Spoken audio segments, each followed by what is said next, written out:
में भी वो होता है कैसे पसंद। हाँ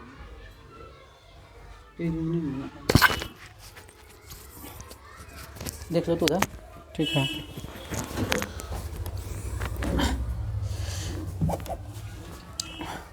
जय हिंद दोस्तों, चलते हैं। आज मॉडर्न हिस्ट्री है और ये न्यू लूसेंट से हो रहा है, 2023 का एडिशन है। और जो भी जिसको भी लगता है लूसेंट पढ़ने नहीं आता है तो आप कृपया जो है लूसेंट लेके बैठेगा और लूसेंट में क्या छोड़ना है वो हम आपको बताएंगे। लूसेंट में क्या पढ़ना है और क्या छोड़ना है, स्मार्ट स्टडी। चलिए कहाँ से होगा आज बताइए तो थोड़ा सा। हाँ 41 से बंगाल पे अंग्रेज़ों का आधिपत्य, यहाँ से ना होगा। बंगाल पे अंग्रेज़ों का आधिपत्य हो गया, उसके बाद फिर हो गया अंग्रेज़ों के मैसूर से संबंध, फिर सिख अंग्रेज, उसके बाद हो जाएगा रॉबर्ट क्लाइव, वारेन हेस्टिंग्स। इतना आज हम लोग करेंगे। चलिए फटाफट करते हैं। जो इजी क्वेश्चन होगा उसको तेज़ी से निकल जाएंगे, लेकिन जो थोड़ा सा रहेगा इम्पोर्टेंट और जो याद जल्दी नहीं होता उस क्वेश्चन को 2-3 बार हम बोल के याद करवा देंगे। बताइएगा टॉपिक नंबर आधुनिक भारत से 41 बंगाल पे अंग्रेजों का आधिपत्य, ठीक ना।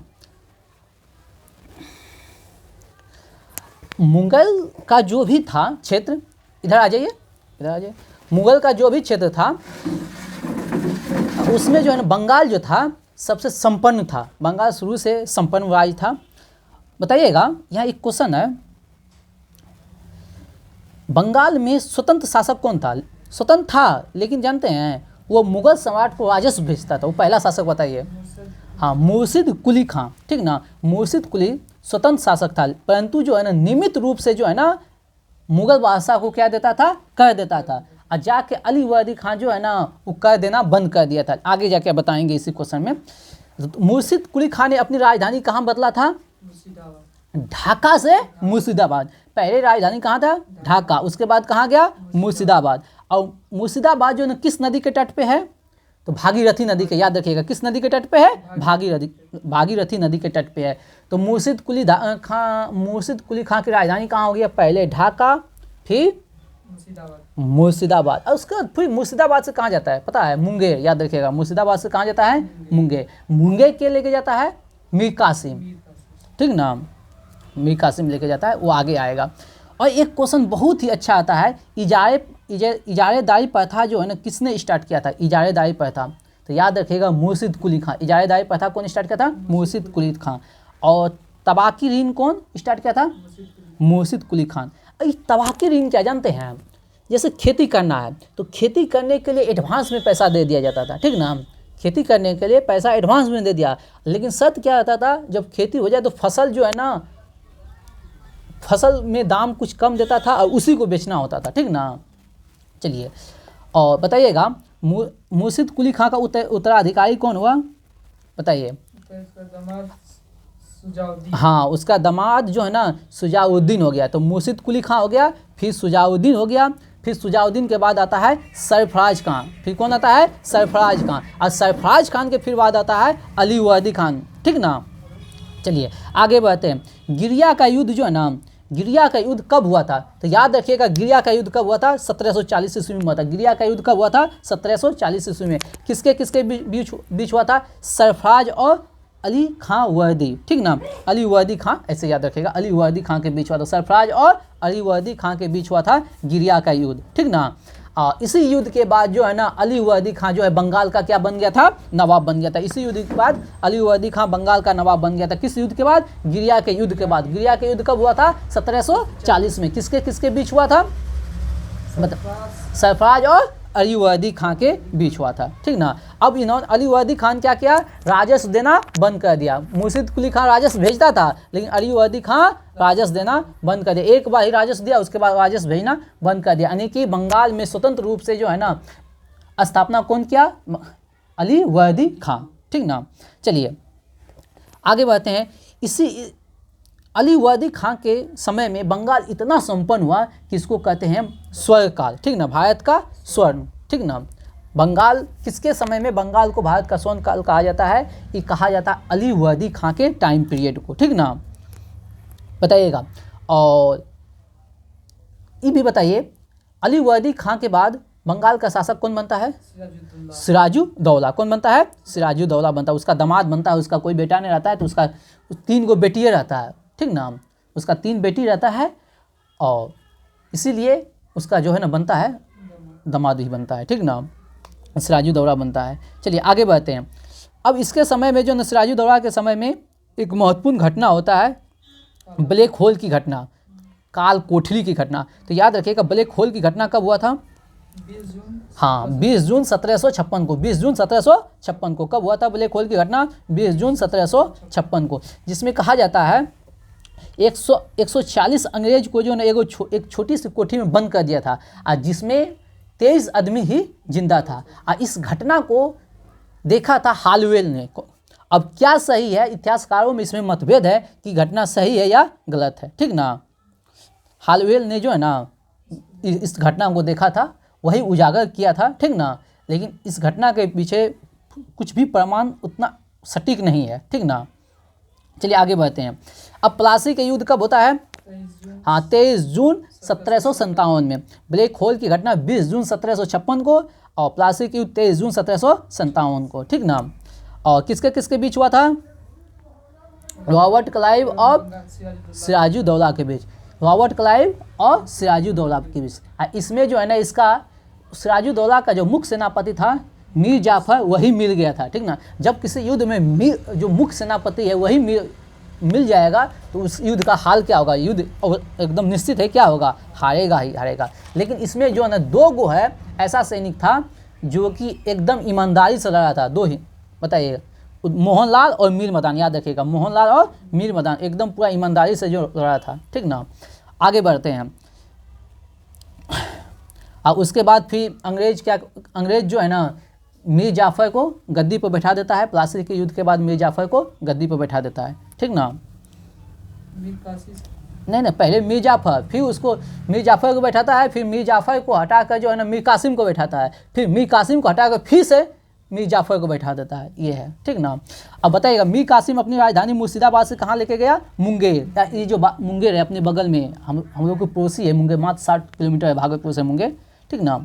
मुदगलपुर कहते हैं मुंगेर को, क्या कहते हैं? मुदगलपुर। तो राजधानी का क्रम क्या? पहले हो गया ढाका, फिर मुर्शिदाबाद, फिर मुंगेर। ढाका मुर्शिदाबाद मुंगेर, ढाका मुर्शिदाबाद मुंगेर। अब बताइएगा, बक्सर का युद्ध कब होता है?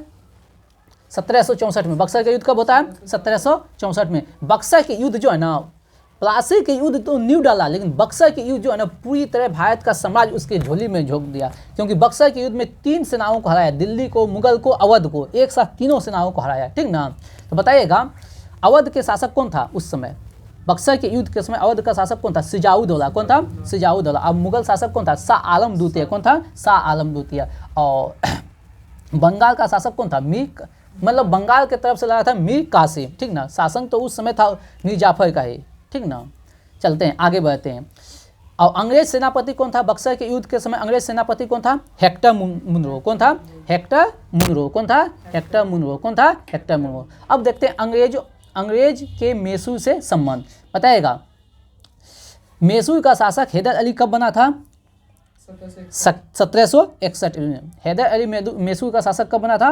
1761 में, ठीक ना। अब बताएगा, द्वितीय आंग्ल मैसूर युद्ध कब हुआ था? 1775 से 82। 1775 से 82। 1775 से 82। इसी युद्ध के दौरान जो है ना हैदर अली की क्या हो गया था? मृत्यु हो गया था, ठीक ना। और उसके बाद बनता उसका पुत्र टीपू सुल्तान, ठीक ना। तो बताइएगा, टीपू सुल्तान अपनी राजधानी कहाँ, टीपू सुल्तान की राजधानी कहाँ था? हाँ, श्रीरंगपट्टनम, ठीक ना। अपनी राजधानी श्रीरंगपट्टनम में बादशाह की उपाधि धारण किया था। कब? हाँ, 1787 में किया था। कौन? टीपू सुल्तान। और टीपू सुल्तान जो है ना श्रीरंगपट्टनम में स्वतंत्रता का वृक्ष लगवाया था। टीपू सुल्तान, ये क्वेश्चन पूछा जाता है, श्रीरंगपट्टनम में जो है ना स्वतंत्रता का वृक्ष लगवाया था और जेकेउन कलम की स्थापना किया था। कौन? बताओ, टीपू सुल्तान। कौन किया था? टीपू सुल्तान। और आंग्र मैसूर जो है ना, अंग्रेज और मैसूर के विरुद्ध 4 युद्ध हुआ था। आंग्र मैसूर युद्ध को हुआ था? 4 गो हुआ था, याद रखिएगा। 1767 से 69, 1767 से 69, फिर 1780 से 84, फिर 1792, फिर 1799, लास्ट में तो ख़त्म ही हो जाता है, ठीक ना।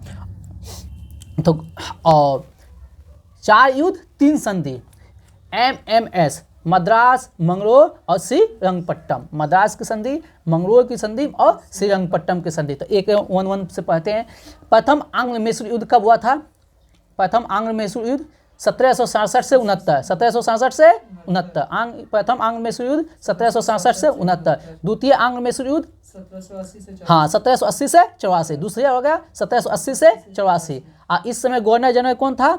Warren Hastings. कौन था? Warren Hastings. तृतीय आंग्ल मैसूर युद्ध कब हुआ था? 1790 से 92। तीसरा कब हुआ था? 1790 से 92। कौन था उसमें? कॉर्नवालिस। कौन था? कॉर्नवालिस। कौन था? कॉर्नवालिस। चौथा कब हुआ था? 1799। चौथा कब हुआ था? 1799। उस समय कौन था? वेलेजली, ठीक ना।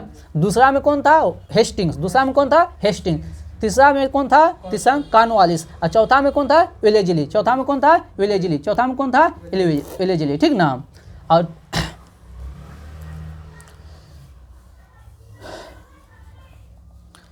टीपू सुल्तान का जो मृत्यु हुआ था चौथे में हो गया था, और हैदर अली का जो मृत्यु हुआ था दूसरा युद्ध में, ठीक ना। चलिए, वांडीवास की लड़ाई कब हुआ था? 1760 में, याद रखिएगा। वांडीवास की लड़ाई कब हुआ था? 1760 ईस्वी में। अंग्रेज की तरफ से कौन लड़ा था? आयरकूट। अंग्रेज की तरफ से कौन लड़ा था? आयरकूट। और फ्रांसीसी की तरफ से कौन लड़ा था? लाली। फ्रांसीसी की तरफ से कौन लड़ा था? लाली लड़ा था। बताइए, प्रथम आंग्ल मैसूर युद्ध के समय जो संधि हुआ था, मद्रास की संधि हुआ था, कब हुआ था मद्रास की संधि? 1769। मद्रास की संधि 1769 प्रथम आंग्ल मैसूर युद्ध के बाद हुआ था। बताइए, द्वितीय आंग्ल मैसूर युद्ध के बाद जो संधि हुआ था, मैंगलोर की संधि हुआ था, कब हुआ था? हाँ 1784, क्योंकि द्वितीय युद्ध हुआ था 1780 से 84। और तृतीय आंग्ल मैसूर के समय जो संधि हुआ था श्रीरंगपट्टम की, कब हुआ था?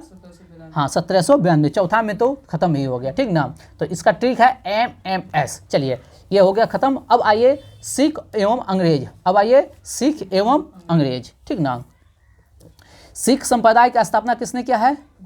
गुरु नानक ने। कौन किया है? गुरु नानक।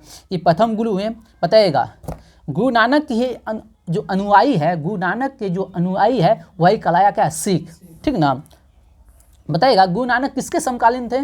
बाबर, हुमायूं और बाबर और हुमायूं। बादशाह। बादशाह तो ना उपाधि हुआ, बादशाह उपाधि हुआ। बादशाह बाबर और हुमायूं के समकालीन हुए, ठीक ना। बताइएगा, गुरु नानक को जो है ना आध्यात्मिक जो है ना पुनर्जीवन का आभास कब हुआ था? गुरु नानक को आध्यात्मिक पुनर्जीवन का आभास कब हुआ था? याद रखिएगा 1796 में। कब हुआ था? 1796 में। कब हुआ था? 1796 में, कार्तिक पूर्णिमा के दिन। 1496। हाँ सॉरी 1496, 17 से बोला गया, 1496 में, 1496 में। और गुरु नानक ने जो है ना स्टार्ट किया था गुरु का रंगार। गुरु के रंगार में क्या होता है? निःशुल्क भोजनालय शुरू किया जाता है। तो निःशुल्क भोजनालय की व्यवस्था शुरू किया था कौन? गुरु नानक। आज तक चलता है, सिख धर्म में सबसे अच्छा है, ठीक ना। और गुरु नानक ने ही संगत और पंगत जो है ना स्टार्ट किया था, संगत और पंगत, ठीक ना। और गुरु नानक का मृत्यु कहाँ पे हुआ था? याद है? हाँ करतारपुर में। कहाँ हुआ था? करतारपुर में। कब हुआ था? 1538 में। कब हुआ था? 1538 में। कब हुआ था? 1538 ईस्वी में हुआ था, ठीक ना। इसके बाद आता है दूसरे गुरु, गुरु अंगद। दूसरा गुरु आता है गुरु अंगद। और इसका प्रारंभिक नाम क्या आता है? लहना। क्या होता है? लहना, ठीक ना। इन्होंने गुरुमुखी लिपि स्टार्ट किया था। तो पूछेगा गुरुमुखी लिपि कौन स्टार्ट किया था? गुरु अंगद। कौन? गुरु अंगद। गुरुमुखी लिपि गुरु अंगद। उसके बाद आता है अमरदास। उसके बाद कौन आता है? अमरदास। अमरदास जो है ना हिंदुओं से अलग विवाह पद्धति लवन स्टार्ट किया था। अमरदास हिंदुओं से अलग विवाह पद्धति क्या स्टार्ट किया था? लवन। अमरदास हिंदुओं से अलग विवाह पद्धति क्या स्टार्ट किया था? लवन, ठीक ना। और अमरदास से ही जो है ना अकबर आके मिला था। कहाँ अकबर आके मिला था? गोविंदवाल में। कहाँ मिला था? गोविंदवाल नामक स्थान में, ठीक ना। अकबर जो है ना अमर सिंह से कहाँ मिला था?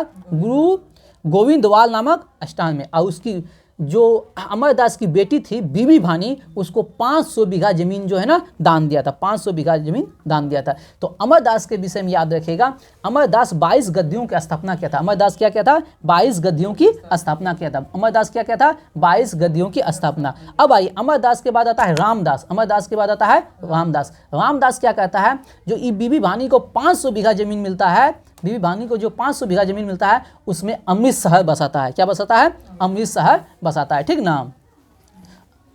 ठीक, हाँ, अमृत शहर बसाता है। तो पूछेगा अमृत शहर किसने बसाया था? गुरु रामदास। जो चौथे गुरु हैं गुरु रामदास, चौथे गुरु रामदास। ठीक ना? और इसके बाद जो है ना गुरु रामदास अपने तीसरे पुत्र अर्जुन देव को पद देता है। अब यहाँ से आ गया जो पद हो गया, गुरु का जो पद हो गया वंशानुगत हो गया, यानी कि बाप के बाद बेटा, फिर बेटा के बाद उसका बेटा, फिर उसका बेटा। ठीक ना? तो क्वेश्चन पूछेगा जो गुरु का पद है वंशानुगत किसने बनाया था? रामदास। किसने बनाया था? रामदास। किसको बैठाया था? गुरु अपने तीसरे बेटे अर्जुन देव को। ठीक ना? अब अर्जुन देव बैठता है, तो अर्जुन देव जो है ना आदि ग्रंथ की स्थापना करता है। पांचवें गुरु हुए कौन? अर्जुन देव। पांचवें गुरु कौन होगा? अर्जुन देव। किसकी स्थापना करता है? आदि ग्रंथ। किसकी स्थापना करता है? आदि ग्रंथ। किसकी स्थापना करता है? आदि ग्रंथ। ठीक ना? और जो अमृत शहर बसाया है, और अमृत शहर में एक जलाशय बनाता है, अमृत शहर जलाशय, उसमें एक मंदिर निर्माण करता है हरमंदिर साहिब, जिसको कहते हैं गोल्डन टेम्पल। ठीक ना? अमृत शहर को बसाया कौन? रामदास। लेकिन उसमें जो है ना मंदिर जो बनवाया, वो बनवाया कौन? रामदास। अर्जुन देव। मंदिर जो बनाया हरमंदिर साहिब मंदिर, यानी कि गोल्डन टेम्पल जो मंदिर बनवाया अर्जुन देव। किसने बनवाया है? अर्जुन देव। गोल्डन टेम्पल मंदिर किसने बनवाया है? अर्जुन देव। और लेकिन होता है क्या, ये खुसरो जो है ना, खुसरो का हेल्प करने के कारण जो है ना जहांगीर इसको मरवा देता है। ठीक ना? तो पांचवें गुरु को, ठीक ना, 1606 ईस्वी में मरवा देता है कौन? जहांगीर। ठीक है? और उसके बाद आता है हरगोविंद। छठे गुरु आता है कौन? हरगोविंद। हरगोविंद के विषय में याद रखेगा, अब देखिए इसके गुरु को मरवा रहा है, तो इन्होंने सेन व्यवस्था का गठन किया था। किसका गठन किया था? सेन व्यवस्था का गठन किया था। और अकाल तख्त का निर्माण किया। 22 फीट ऊंचा जो है ना एक अकाल तख्त का निर्माण किया, ऊंचा गद्दी का निर्माण किया, अकाल तख्त का निर्माण किया। तो अकाल तख्त का निर्माण किसने किया था? हरगोविंद ने। किसने किया था? हरगोविंद। किसने किया था? हरगोविंद। उसके बाद आता है सातवें गुरु आ जाता है हर राय, फिर होता है हरकिशन। हर राय और हरकिशन, ये दोनों कुछ ज़्यादा कुछ नहीं कहता है। ठीक ना? हर राय और हरकिशन कुछ नहीं कहता है। तो याद रखिएगा इस दोनों के पीछे में एक छोटा सा कहानी है। हर राय जो है ना, हर राय से मिलने पहुंच जाता है दारा सिकोई। कौन मिलने पहुंच जाता है? दारा सिकोई। तो औरंगजेब नाराज हो जाता है। जब औरंगजेब नाराज हो जाता है हर राय से, तो उसको दरबार में बुलाता है। तो वो खुद ना जाके, हर राय खुद ना जाके अपने बेटे, बड़े बेटे राम राय को भेजता है। और राम राय वहाँ जाकर कुछ ऐसा करता है जिससे औरंगजेब क्या होता है? प्रसन्न हो जाता है। ठीक ना? औरंगजेब क्या होता है? प्रसन्न। लेकिन राम राय जो है ना, राम राय क्या हो जाता है? नाराज हो जाता है। राम राय क्या होता है? सॉरी, हर राय क्या हो जाता है? नाराज हो जाता है। राम राय के वहाँ मतलब ऐसा काम करने से ही नाराज हो जाता है। तो वो क्या करता है? अपने छोटे बेटे हरकिशन को, जो एकदम नाबालिग है, उसको गद्दी सौंप देता है। बस समझे? एकदम नाबालिग है हरकिशन, और उसको गद्दी सौंप देता है। अब क्या करता है राम राय? क्या करता है? देहरादून में जाके अपना अलग स्थापना करता है गद्दी का। बस समझे? ये कहानी था छोटा सा। चलते हैं आगे, बढ़ते हैं हम लोग। ठीक, अब आते हैं छठे गुरु हो गया, सातवें गुरु हो गया हर राय, आठवें गुरु हो गया हरकिशन, नौवें गुरु हो गया तेज बहादुर। नौवें गुरु हो गया कौन? तेज बहादुर। नौवें गुरु हो गया कौन? तेज बहादुर। अब तेज बहादुर को भी जो है ना औरंगजेब जो है ना दीवार में चुनवा देता है, मरवा देता है। ठीक ना? अब क्यों? इस्लाम स्वीकार नहीं करने के कारण, इस्लाम स्वीकार नहीं करने के कारण शीशगंज के गुरुद्वारा के निकट मरवा देता है। ठीक ना? उसके बाद आता है सिख के 10वें और अंतिम गुरु, गुरु गोविंद सिंह। कौन आता है? गुरु गोविंद सिंह। ठीक ना? तो चलिए अब हम लोग पढ़ते हैं गुरु गोविंद सिंह का जन्म कब और कहाँ होता है?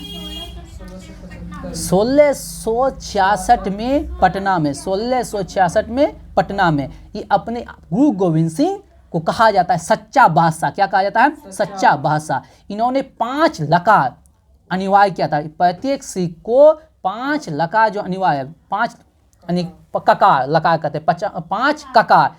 क से हो गया केस, कंघा, कृपान, कक्षा और करा, ठीक ना। केस हो गया, कंघा हो गया, कृपान हो गया, कक्षा हो गया, करा, रखने की अनुमति दी थे, ठीक ना। और अपने नाम के अंत में यहाँ के बाद 10वें गुरु के बाद जो पुरुष है सिंह लगाता था और औरत जो है ना कौर लगाने लगा। बस समझे, 10वें गुरु के बाद ही जो है ना जो सिख सब थे अपने नाम के लास्ट में सिंह लगाने लगा और कौर लगाने लगा, ठीक ना। तो याद रखिएगा, सिंह और कौर। बताइए गुरु गोविंद सिंह का निवास स्थान कहाँ है? आनंद साहिब। कहाँ है निवास स्थान? आनंद साहिब। निवास स्थान कहाँ है? आनंद साहिब, ठीक ना। ये आनंदपुर साहिब कहाँ है? आनंदपुर साहिब कहाँ है? पटना, ठीक ना। आनंदपुर नहीं है साहिब, पटना साहिब नहीं है, पटना साहिब नहीं है, तब उसी का ना है, गुरु नानक कहीं नहीं पटना साहिब है। चलिए, अब कार स्त्री बोलेगा तो कहाँ? पावोता। पावोता कहाँ? हिमाचल प्रदेश में। कार स्त्री कहाँ है? पावोता, ठीक ना। बताइएगा गुरु गोविंद सिंह ने जो एक पुस्तक लिखा था जफरनामा, गुरु गोविंद सिंह की एक पुस्तक है जफरनामा, किस भाषा में? तो याद रखिएगा फारसी भाषा में। जफरनामा किस भाषा में? फारसी भाषा में। जफरनामा किस भाषा में? फारसी भाषा में है। और पूछेगा पाहुल प्रणाली, पाहुल प्रणाली स्टार्ट किसने किया है? गुरु गोविंद सिंह। पाहुल प्रणाली गुरु गोविंद सिंह, पाहुल प्रणाली गुरु गोविंद सिंह, पाहुल प्रणाली क्यों स्टार्ट किया है? गुरु गोविंद सिंह। और गुरुवाणी, और एक और क्वेश्चन है, आदि ग्रंथ जो है ना, आदि ग्रंथ को पुनः संकलित करवाया था गुरु गोविंद सिंह ने। आदि ग्रंथ को पुनः संकलित करवाया था कौन? गुरु गोविंद सिंह ने, ठीक ना।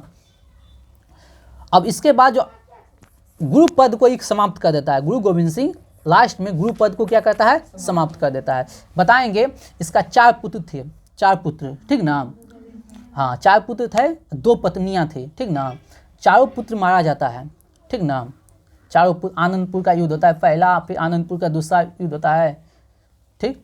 उसके बाद और चकमंगलोर का युद्ध होता है, ठीक ना। इस सब युद्ध में जो उसका बेटा मारा जाता है, फतेह सिंह, जोरावर सिंह।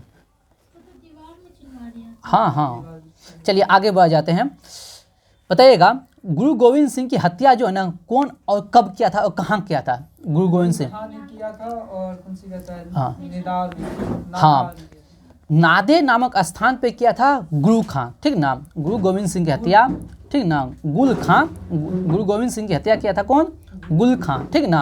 कहाँ किया था? नादेर स्थान। नादेर कहाँ है? गोदावरी नदी के तट पे है, आंध्र प्रदेश में, ठीक ना। गुल खां किया था। अब इसके बाद आता है बंदा बहादुर। इसके बाद कौन आता है? बंदा बहादुर। बंदा बहादुर का जन्म कब होता है? 1667। नामे है बंदा, हम किसका बंदा है? ईश्वर का बंदा है। ईश्वर के बंदा के नाम पर रखा बंदा बहादुर। ऐसे इसका बचपन का नाम लक्ष्मण दास था, बचपन का नाम लक्ष्मण दास। उसके बाद फिर नाम अपना चेंज करता है, महेश नाम रखता है, ठीक ना। चलते हैं, इसके पिता का नाम क्या था? रामदेव भारद्वाज। इसके पिता का नाम क्या है? रामदेव भारद्वाज, ठीक ना। और बंदा बहादुर जो है ना अपने राजधानी कहाँ बनाता है? लोहगढ़। अपनी राजधानी कहाँ बनाता है? लोहगढ़। अपनी राजधानी कहाँ बनाता है? और गुरु नानक और गुरु गोविंद सिंह के नामक सिक्के चलाता है। किसके नाम से सिक्के चलाता है? हाँ, इसका उद्देश्य ही रहता है जो मेरे गुरु का जो हत्या क्या है उसका बदला लेना, अपने गुरु के अपमान का बदला लेना, ठीक ना।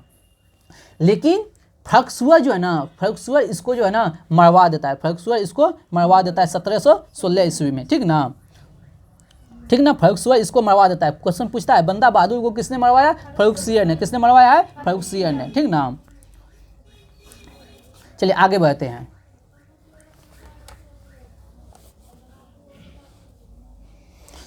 एक स्थान है शाहदरा, ठीक ना। शाहदरा एक स्थान है जहाँ जो है ना बंदा बहादुर ना हजारों मुस्लिमों को जो है ना कत्ल करवा दिया था, ठीक ना। इसलिए कत्लगरी के नाम से जाना जाता है शाहदरा को, ठीक ना। चलिए आगे बढ़ते हैं। जब बंदा बहादुर का मृत्यु होता है, ठीक ना, तो जो सिख है वो कई टुकड़ियों में बट जाता है, ठीक ना। उसी में से एक आता है कर्पूर सिंह। कब? 1748 में। कपूर सिंह कब बनता है? 1748 में। कपूर सिंह कब बनता है? 1748 में। सभी सिख टुकड़ियों का दल खालसा में विलय हो जाता है। सभी सिख टुकड़ियों कई सिख टुकड़ियों में बट गया, सबको मिला के कपूर सिंह क्या किया, दल खालसा का गठन किया, दल खालसा का गठन किया। और इसका नेतृत्व, दल खालसा का नेतृत्व कौन करता है, जस्सा सिंह अहलुवालिया। दल खालसा का नेतृत्व कौन करता है, जस्सा सिंह अहलुवालिया। दल खालसा का नेतृत्व कौन करता है, जस्सा सिंह अहलुवालिया, ठीक ना। अब फिर बाद में जाके जो है ना 12 दल में जो है ना विभाजित हो जाता है, जिसे कहते हैं मिसल। 12 दल में विभाजित हो जाता है, जिसको क्या कहते हैं, मिसल। इसमें जो है ना एक भंगी मिसल होता है, एक शुक्र चाकिया मिसल होता है। जो भंगी मिसल होता है वो सबसे शक्तिशाली होता है, भंगी जो मिसल होता है वो सबसे शक्तिशाली होता है। उसके बाद होता है एगो शुक्र चकिया मिसल। शुक्र चकिया मिसल इसलिए जाना जाता है क्योंकि यहाँ आता है, इसी में आता है रणजीत सिंह। कौन, रणजीत सिंह। तो याद रखिएगा, बंदा बहादुर के बाद जो आता है दिलीप सिंह, बंदा बहादुर के बाद दिलीप सिंह। दिलीप सिंह दल खालसा का गठन किया, ज़्यादा कुछ नहीं किया, और नेतृत्व सौंप दिया किसको, जस्सा सिंह अहलुवालिया को, ठीक ना। दल खालसा का गठन कब हुआ है, 1748। कब होता है, 1748। उसके बाद जो आता है ना रणजीत सिंह आता है, जो कि अभी तक में जो है ना सबसे शक्तिशाली, पहले तो गुरु थे, पहले राजनीतिक तौर पे जो सबसे शक्तिशाली होता है वो होता है रणजीत सिंह। कौन होता है, रणजीत सिंह। तो रणजीत सिंह का जन्म होता है 1780 ईस्वी में। रणजीत सिंह का जन्म कब होता है, 1780। मात्र 12 साल की अवस्था में इसके पिता महान सिंह, मात्र 12 साल की अवस्था में इसके पिता महान सिंह का, हाँ महासिंह होता है, यहाँ हम यहाँ नहीं देखे हैं, हम भी तो वही बोल रहे हैं, महासिंह ही बोल रहे हैं, होगा कहीं पता नहीं। महासिंह का क्या, महासिंह का डेथ हो जाता है। उसके बाद 22 साल की अवस्था में ये क्या बोलता है, राजा बनता है। बात समझे, कितने साल की अवस्था में, 22 साल की अवस्था में ये राजा बनता है, याद रखेगा, समझ सकते हैं। इसके दादा कौन है, चलत सिंह। दादा कौन है, किस मिसल के थे, शुक्र चाकिया मिसल। उस समय सबसे शक्तिशाली मिसल कौन था, भंगी मिसल। कौन था सबसे शक्तिशाली, कौन था, भंगी मिसल, ठीक ना। चलिए आगे बढ़ते हैं। अब देखिए, अब आइए आगे। 1798 से 99 में रणजीत सिंह लाहौर का शासक बना। रणजीत सिंह लाहौर का शासक 1799, याद रखेगा, दोनों दिया है लेकिन 1799। तो कितना साल का, 19 साल की मात्र अवस्था में लाहौर का क्या बन जाता है, शासन।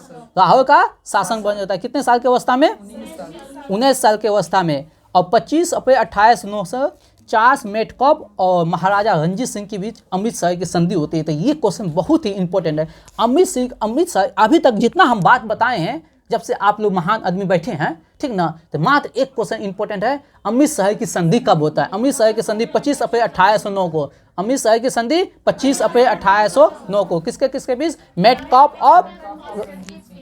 और रणजीत सिंह के बीच। मेटकॉप और रणजीत सिंह। लाहौर विजय कब होता है, चलिए अब एक कहानी, अच्छा हम पहले खत्म कर देते तब वो कहानी सुना देंगे, हो सके बीच में दिया हो या नहीं दिया हो, ठीक ना। चलिए, रणजीत सिंह के 4 सूबे थे। जो रणजीत सिंह का साम्राज्य था वो बटा हुआ था सूबा में। इधर देखिए, रणजीत सिंह का साम्राज्य बटल था कौन सी में, सूबा में। रणजीत सिंह का जो समाज था वो प्रांतों में बटा था। रणजीत सिंह के समाज कौन सी बटा था, प्रांतों में। अब प्रांतों को कहा जाता है सूबा। प्रांतों को क्या कहा जाता है, सूबा। उस सारे सूबे में 4 सूबा जो है ना प्रमुख था। कितने सूबा, 4 सूबा प्रमुख था। वो चारों सूबा कौन है, पेशावर है, कश्मीर है, मुल्तान है, लाहौर है। कश्मीर, पेशावर, मुल्तान और लाहौर। लाहौर को कब जीत लिया है, 1799। फिर पेशावर 1818, फिर 36 में जीतता है मुल्तान को। फिर कश्मीर को जीतता है वही 19 के आसपास में जीतता है। तो ये सब डेट याद नहीं रखना है कब किसको जीतता है, ठीक ना। तो चलिए, और रणजीत सिंह के समय जो है ना, रणजीत सिंह के समय उसका विदेश मंत्री कौन है, यही क्वेश्चन पूछा हुआ। फकीर अजीजुद्दीन। कौन है, फकीर अजीजुद्दीन। कौन है, फकीर अजीजुद्दीन। कौन है, फकीर अजीजुद्दीन। और वित्त मंत्री कौन है, दीनानाथ।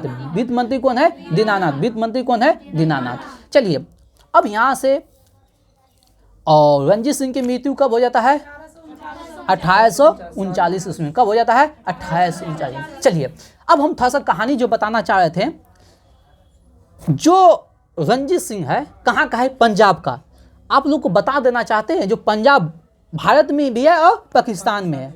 अब पाकिस्तान के बाद आता है अफगानिस्तान। पाकिस्तान के बाद कौन आता है, अफगानिस्तान में। अफगानिस्तान में एक शासक हुआ करता था, ठीक ना, जमाल शाह, एक शासक हुआ करता था जमाल शाह। जमाल शाह जब आक्रमण करता है, ठीक ना, जमाल शाह जब आक्रमण करता है तो उसको जो है ना रणजीत सिंह जो है ना उसका पीछा करता है। इस पीछा करते समय उसका जो है क्या कहते हैं तोप जो है उसका तोप गिर जाता है सतलज नदी, सिंधु नदी है, ये दोनों में से वो सतलज नदी है ना, हाँ सतलज नदी में जो है ना, चलिए तो इसका जो जमाल शाह है उसका बाएं तोप जो है ना चिनाब नदी में गिर जाता है, ठीक ना। तो उसके बाद क्या होता है, तो ये उदारता का परिचय देते हुए रणजीत सिंह जो है उसके तोप बाएं तोप को निकलवा कर अफगान भेजा देता है, ठीक ना। तो उसके बाद जो है ना उसको बोलता है जाइए आप लाहौर, लाहौर आपका हुआ, लाहौर पर अधिकार कीजिए, और इसको राजा की उपाधि देता है, ठीक ना, जमाल शाह, ठीक ना। ये कहानी था छोटा सा, ठीक। चलते हैं आगे बढ़ते हैं। अब देखिए प्रथम आंशिक युद्ध कब हुआ था, 1845 से 46, 1845 से 46। और द्वितीय आंशिक युद्ध कब हुआ था, 1849। कब हुआ था, 1849। चलिए अब समझ लीजिए थोड़ा सा यहाँ पे, प्रथम आंशिक युद्ध कब होता है, 1845 से 46, 1845 से 46। प्रथम आंशिक युद्ध के दौरान जो है ना 5 गो युद्ध लड़ता है। कौ गो युद्ध लड़ता है, मुंदी हुआ, भरीवार के हुआ, अरिवार के हो गया, ठीक ना, ये सब युद्ध लड़ता है, 5 विभिन्न स्थानों पर युद्ध लड़ता है, ठीक ना। उसके बाद अंतिम जो युद्ध होता है सबरानों का जो युद्ध होता है, अंतिम का युद्ध सबरानों का युद्ध 1846 में वो निर्णायक युद्ध होता है। 4 युद्ध में कोई भी निर्णय नहीं होता है, 4 युद्ध में कोई निर्णय होता है, ठीक ना। और सबरानों के युद्ध के बाद जो है ना मजबूरन होके संधि करना पड़ता है, ठीक ना। तो पहला जो संधि होता है लाहौर की संधि होता है 9 मार्च 1846 को, ठीक ना, लाहौर की संधि। तो लाहौर की संधि में तय होता है, ठीक ना, एक सतलज नदी की एक और रणजीत सिंह का सेना और दूसरी एक और मतलब सिख साम्राज्य होगा। रणजीत सिंह की तो मृत्यु हो गया है ना, सिख साम्राज्य होगा और दूसरी तरफ जो है ना अंग्रेज रहेगा, ठीक ना। तो सीमा जो माना गया किसको, सतलज नदी को जो सीमा माना गया, किसको सीमा माना गया, सतलज नदी को। उसके बाद युद्ध हार जाने के लिए जो है ना 1.5 करोड़ रुपया देना था सिख साम्राज्य को, किसको, अंग्रेज को। कितना, 1.5 करोड़, जिसमें सिख के पास जो है ना मात्र 50 लाख रुपया था। कितना था, 50 लाख नगद दिया। अब बोला 1 करोड़ कहाँ से देवो, 1 करोड़ के बदले ने कश्मीर प्रांत दिया, ठीक ना, और एक छोटा सा प्रांत था जालोल, वो भी दिया, ठीक ना। अब वो कश्मीर प्रांत जो है ना वो दे दिया, गिरवी दे दिया दूसरे को, सिख, ठीक ना, जिसके कारण जो है ना थोड़ा सा जो है ना सिख विद्रोही हो गया। तो जिसके मजबूरन में जो है ना फिर से संधि करना पड़ा 22 दिसंबर को, ठीक ना, भेरावल की संधि, हाँ 22 दिसंबर को भेरावल की संधि हुआ। अब जो भेरावल की संधि होता है, ठीक ना, भेरावल की संधि में पहले तो 1.5 लाख का जो है ना मानसिक पेंशन तय होता है। कितना, 1.5 लाख का मानसिक पेंशन तय होता है, बस समझे। उसके बाद ये 1.5 लाख का मानसिक पेंशन जो है ना अंग्रेज कर देता है आगे चल के 48,000, मात्र कितना हजार, 48,000, ठीक ना। और उसके बाद फिर राजा दिलीप सिंह इंग्लैंड चला जाता है पढ़ाई करने के लिए, फिर ईसाई धर्म स्वीकार करता है, फिर वहाँ से आता है तो फिर से वो सिख धर्म स्वीकार करता है, और महारानी जिंदल के जो है ना कृपान में उड़ाता है राजा दिलीप सिंह। ये छोटा सा कहानी था, आगे हम बढ़ते हैं, ठीक ना। चलते हैं दिलीप सिंह, हाँ, इस संधि के तहत राजा दिलीप सिंह के संरक्षण हेतु अंग्रेजी सेना, भैरवाल की संधि पढ़ रहे हैं, 22 दिसंबर 1846 को राजा दिलीप सिंह के संरक्षण हेतु अंग्रेजी सेना का प्रवास पंजाब में मान लिया गया। पंजाब में अब कौन आएगा, अंग्रेजी सेना, ठीक ना। 1847 को महारानी जिंदल को राजा दिलीप सिंह से अलग कर 48,000 वार्षिक पेंशन देकर शेखपुरा भेज दिया। पहले तय हुआ था भैरवाल की, सुन लीजिए यहाँ नहीं लिखा है, भैरवाल की संधि में तय हुआ था 1.5 लाख रुपया पेंशन। कितना, 1.5 लाख घटा के कर दिया कितना, 48,000 दे के उसको भेज दिया कहाँ, शेखपुरा। कहाँ भेज दिया, शेखपुरा, ठीक ना। चलिए उसके बाद द्वितीय आंशिक युद्ध होता है। द्वितीय आंशिक युद्ध के दौरान जो 3 युद्ध होता है, कितने युद्ध होता है, तो वो तीनों युद्ध आप लोग को नहीं जानिए, बस यहाँ एक दे दिया है, चिलियावाड़ की लड़ाई, सिंह, हाँ चिलियावाड़ का, रामगढ़ का, और होता है एक गुजरात का, 3 युद्ध होता है, ठीक ना। चिलियावाड़ होता है, रामगढ़ होता है, गुजरात का 3 युद्ध होता है। ठीक, चलिए द्वितीय होता है, तो चिलियावाड़ की लड़ाई में जो ना सिख नेता है शेर सिंह है, और अंग्रेज है कौन, कमांडर गर्भ। कौन है सिख नेता, कौन, शेर सिंह। सिख नेता कौन, शेर सिंह। अंग्रेज कमांडर कौन है, कमांडर गर्भ। कौन है, कमांडर गर्भ। और यूँ दे दिया है, लुसेंटो में दे दिया है, देखिए यहाँ लुसेंटो में लिखल है, हम नहीं पढ़े थे। दूसरी लड़ाई जो हुआ था गुजरात में चेनाब नदी के किनारे, नेपियर के नेतृत्व में। किसके नेतृत्व में, नेपियर के नेतृत्व में। ठीक ना, और इसमें सिख बुरी तरह क्या हुआ था, पराजित हुआ था। ठीक ना, रामगढ़ वाला नहीं दिया है यहाँ, सिर्फ पहले पुराना लुसेंट में दिया हुआ है, यहाँ नहीं दिया हुआ है। चलिए अगला क्वेश्चन है, संपूर्ण पंजाब का विलय जो है ना कब हो गया था, संपूर्ण पंजाब का विलय कब हुआ था। हाँ 29 मार्च 1849 को संपूर्ण पंजाब का विलय हो गया था। कब, 29 मार्च 1849 को। किसने किया था, डलहौजी ने। किसने किया था, डलहौजी ने। किसने किया था, और दिलीप सिंह को जो है ना 50,000 पाउंड की वार्षिक पेंशन देके कहाँ भेज दिया, इंग्लैंड भेज दिया। वहाँ जाके वो सिख धर्म ईसाई बन जाता है, फिर पढ़ लिख के आता है तो फिर यहाँ सिख धर्म स्वीकार कर लेता है। और प्रसिद्ध सिख राज्य का प्रसिद्ध कोहिनूर हीरा महारानी विक्टोरिया को भेंट करता है। ठीक है ना, ये कहानी था, फटाफट देख लेते हैं रॉबर्ट क्लाइव को, टाइम ज़्यादा हो गया थोड़ा सा, कि स्पीडी पूछ लें, स्पीडी पूछ लेते हैं रॉबर्ट क्लाइव। स्पीडी दे दीजिए, यही है थोड़ा स्टोरी।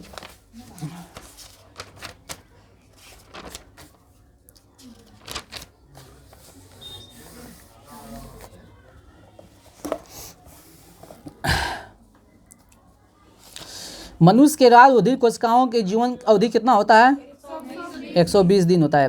बताइएगा कृत्रिम गुर्दा किस सिद्धांत पे काम करता है, अपोहन के सिद्धांत पर। किस सिद्धांत पे, अपोहन के सिद्धांत पे। एक व्यक्ति आंख का रंग, ठीक ना, काला, नीला या भूरा, ठीक ना,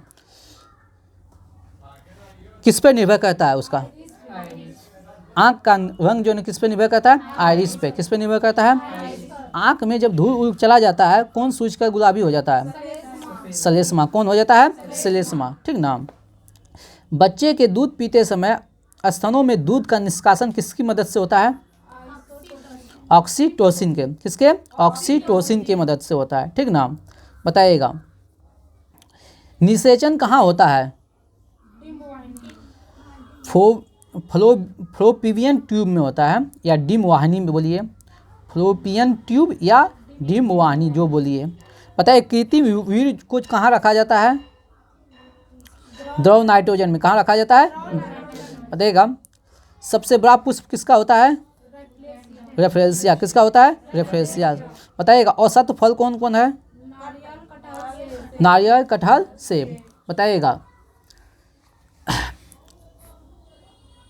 जो लोग मक्का को मुख्य अनाज की तरह आहार में लेते हैं, किस विटामिन की कमी की संभावना रहती है, कौन सा विटामिन, B1। कौन सा विटामिन, B1। बताइएगा कपास रेशा के किससे प्राप्त होता है, कपास रेशा किससे प्राप्त होता है, बीज से। किसके प्राप्त होता है, बीज से। बताइएगा किस मछली में सल्क नहीं होते हैं, कैट मछली। किस मछली में, कैट मछली में। ठीक ना,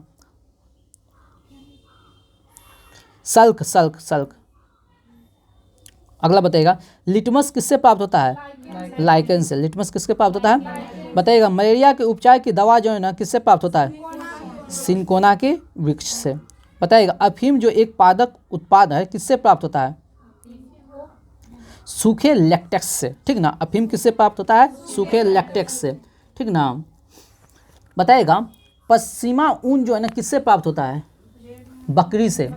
पश्मीना ऊन किससे प्राप्त होता है, बकरी से। आगे बताइएगा मवेशियों में बांझपन जो है ना किस रोग का कारण है, बैंग रोग। कौन सा रोग, बैंग रोग। ठीक ना, बताइएगा भोपाल में जो है ना गैस का जो लीक हुआ था कब हुआ था, 1984 में। कब हुआ था, 1984 में। कौन सा गैस लीक हुआ था, हाँ मिथाइल आइसोसाइनाइड, मिथाइल आइसोसाइनाइड। बताइएगा भैंस का नस्ल बताइएगा तो, मुर्गा हो गया, सुतकरी हो गया, मेसाना हो गया, जफावादी हो गया, भेदवारी हो गया। बताइए केंद्रीय बकरी अनुसंधान संस्था कहाँ है? उत्तर प्रदेश के मथुरा के मखदूम। उत्तर प्रदेश के मथुरा के मखदूम में। राष्ट्रीय ऊंट अनुसंधान संस्थान कहाँ है? बीकानेर है। और दालचीनी कहाँ से प्राप्त होता है? छाल से वृक्षों के साल से। मसालों की रानी किसे कहते हैं? इलायची को। फूलों का अध्ययन? एंथोलॉजी। और पेडोलॉजी में किसका अध्ययन करते हैं?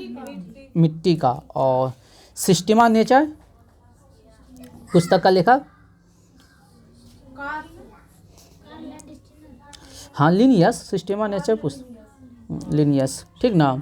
चलिए, फूड एवं माउथ रोग किससे होता है? विषाणु से। विषाणु से। चलते हैं। ओके।